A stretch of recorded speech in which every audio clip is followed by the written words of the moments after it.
Kia ora friends, welcome back to my studio. I'm Gina, and I just thought I'd let you know my cat is called Loki, and this is Loki up here, and I just wanted to let you guys know that this is basically Loki's house and I get the privilege of living here.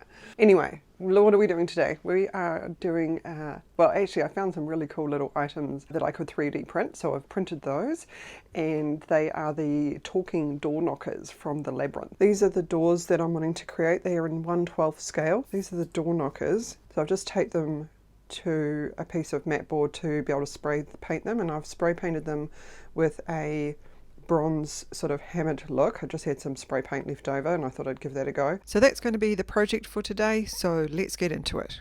So for all of the stonework, what I'm going to use is a piece of foam board. It's just 5mm thick, and I'm just going to trace around the pattern that I've drawn out, and then using a really sharp craft blade, I'm just going to cut around so this is going to be the back layer, and then I'm going to layer another layer on top. The reason why I'm using this particular foam board is that the paper will peel off it really nicely.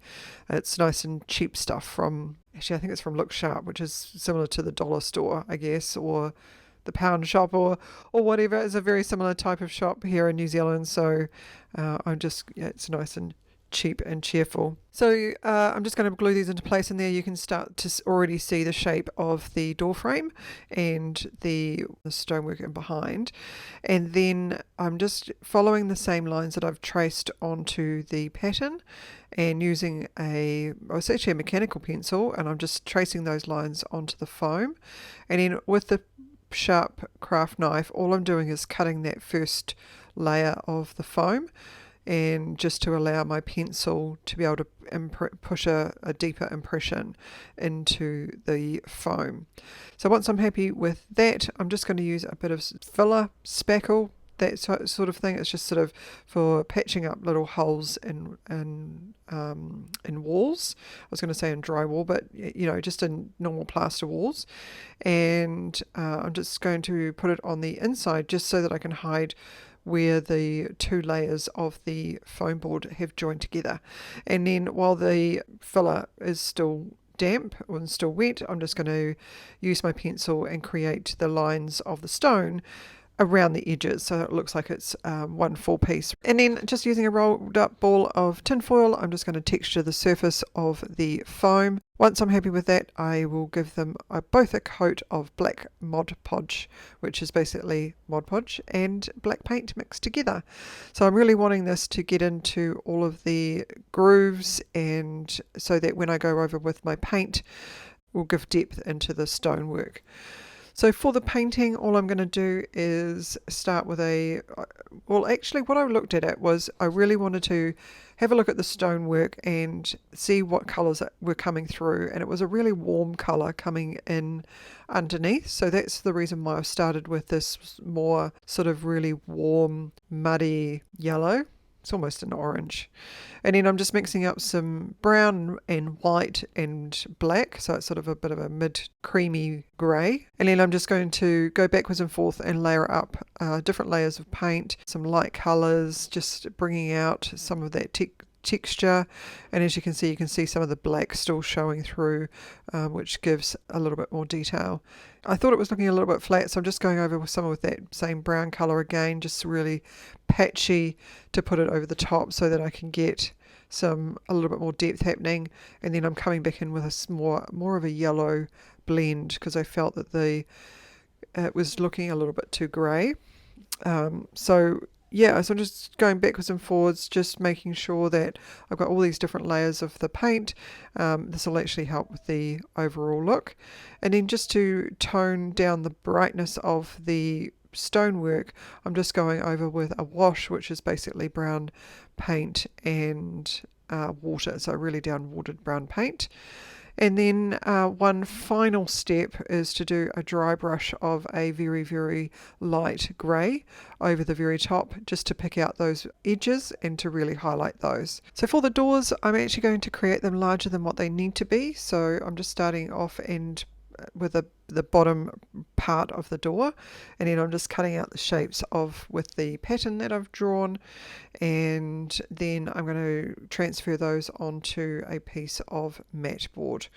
And this is just 1mm thick mat board, and then I'm just going to layer up the 2 different layers, and it'll give me the look of the door. So this seemed to work quite well, and it meant that I didn't need to worry too much about making sure that it was wide enough, making sure that it was tall enough. So I've done it wider than what the door space is, and I've done it taller than what it needs to be as well. And then once I've got all of those glued into place and they're all dry, I'm just going to give it a coat of paint, and just using a brown, and I'll just go back with a couple of layers of the paint over the top.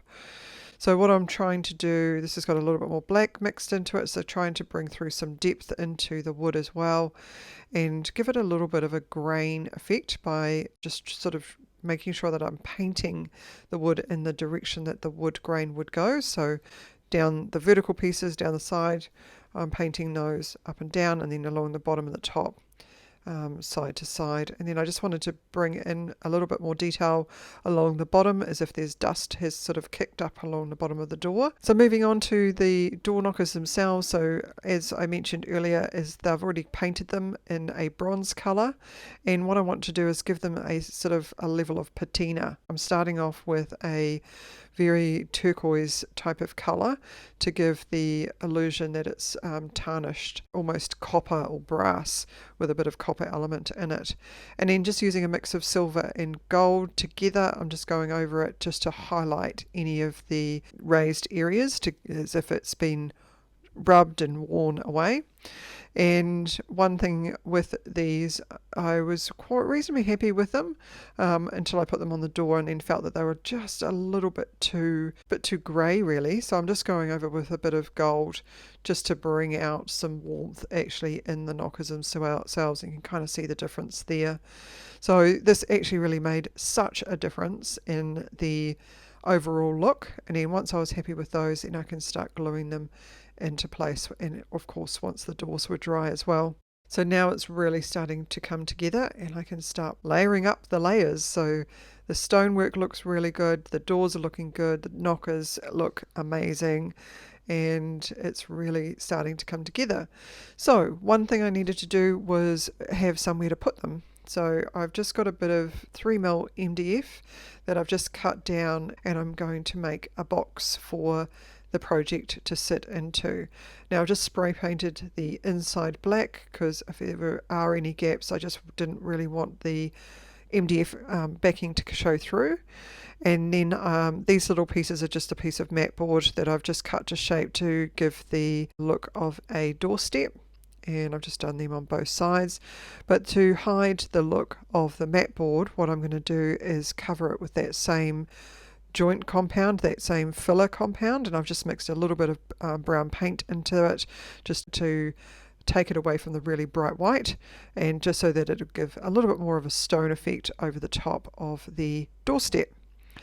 And then I'm going to move on to adding the gravel. So just using a bit of Mod Podge, I'm just going to lay that reasonably thick on the bottom, and then I am going to add some very fine gravel over the top. And apologies for the camera angle, I wasn't aware that my container was hiding most of it, but anyway, got the idea. So while that's drying, I am going to move on to creating the sky. So I'm just using a bit of blue watercolor, and just dipping my brush backwards and forwards in the blue and the water, just to add in some texture there, and then I can glue that into place. So now moving on to adding a few more details into the scenery, I'm just adding in a few more leaves, and I'm going to set the whole thing up with a bit of isopropyl alcohol and a bit of PVA glue, and then I'm going to set that aside to dry. So that's it for this week. I really enjoyed pulling this project together. It was really great to step away from Ophelia Hall and the Adams family and do something just a little bit different. So have a fabulous week, everyone, and I'll see you next week.